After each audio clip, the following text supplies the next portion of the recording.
நம்ம கிட்ட தேர்டு ஐன்னு ஒன்று இருக்குது. அந்த தேர்டு ஐயை ஆக்டிவேட் பண்ணால் உங்கள் லைஃப் ஃபுல்லாக பாசிட்டிவ் சேஞ்சஸாக நடக்குங்கிற உண்மை உங்களுக்கு தெரியுமா? தேர்டு ஐ அல்லது அஜ்னா சக்கராங்கிறது நம்ம கிட்ட நமக்குள்ளேயே இருக்க இன்னர் விஷன் சென்டர். இது ஓப்பன் ஆனால் நம்ம கண்ணில் பார்க்குற ரியல் வேர்ல்டை மட்டும் இல்லாமல் உண்மையான எனர்ஜியையும் இன்டென்ஷனையும் நம்ம பார்க்க முடியும். இதுதான் பழைய யோகிகள் சித்தர்கள்லாம் இன்ட்யூஷன் பவர்னு சொல்கிறாங்க.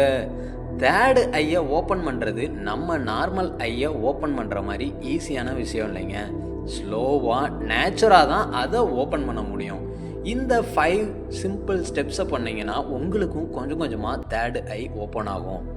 5 மினிட்ஸ் டீப் ப்ரீத் பண்ணிங்கன்னா மைண்டு ஃபுல்லாக காம் ஆகும். அப்போ தான் உங்கள் ரியாலிட்டியவே நீங்கள் உணருவீங்க. ஏர்லி மார்னிங் சன்லைட்டில் 2 மினிட்ஸ் நின்னீங்கன்னா உங்கள் பீனல் கிளாண்டு ஆக்டிவேட் ஆகும். அப்போ தான் உங்கள் ப்ரெசன்ஸ் ஆஃப் மைண்டு ஃபுல்லாக ஆக்டிவில் இருக்கும். ஸ்க்ரீன் டைமை குறைக்கணும். ஸ்க்ரீன் டைமை குறைச்சிங்கன்னா தான் மைண்டு ஓவர் ஸ்டிமுலேட் ஆகிறது அவாய்ட் ஆகும். Meditation on forehead area. உங்கள் நெற்றியை மையப்படுத்தி மெடிடேட் பண்ணணும். அப்போ தான் அவேர்னஸ் பில்ட் ஆகும். அடுத்து கிராட்டிடியூட். உங்களுக்கு நடக்கிற எல்லா விஷயத்துலையும் இருக்க பாசிட்டிவை மட்டும் பாருங்கள். அப்போ தான் நெகட்டிவ் தாட்ஸ் ஃபுல்லாக குறையும். இதை கான்ஸ்டண்ட்டாக ஃபாலோ பண்ணாலே உங்கள் தேர்டு ஐ கொஞ்சம் கொஞ்சமாக ஓப்பன் ஆக ஆரம்பிக்கும். தேர்டு ஐ ஆக்டிவேட் ஆனதும் வர்ற சேஞ்சஸை பார்க்கலாமா? ஸ்ட்ராங் இன்ட்யூஷன், ரைட் டிசிஷனை டக்குன்னு எடுக்கலாங்க.